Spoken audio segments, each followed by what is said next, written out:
Приехал разгребать наш переезд, обустраиваться и обживаться. На втором этаже мы будем тусить, отдыхать и делать какие-то бестаночные работы, малопыльные. В основном хочется здесь сделать что-то под склад. Так, цокольный мы тоже задействуем. Тут очень много работы. Нужно штукатурить стены. Раз.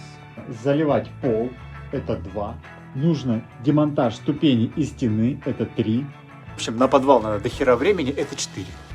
После такого обзора мы приступаем к нашей столешнице, которая нас ждет и которую ждут дома родные, близкие и еда.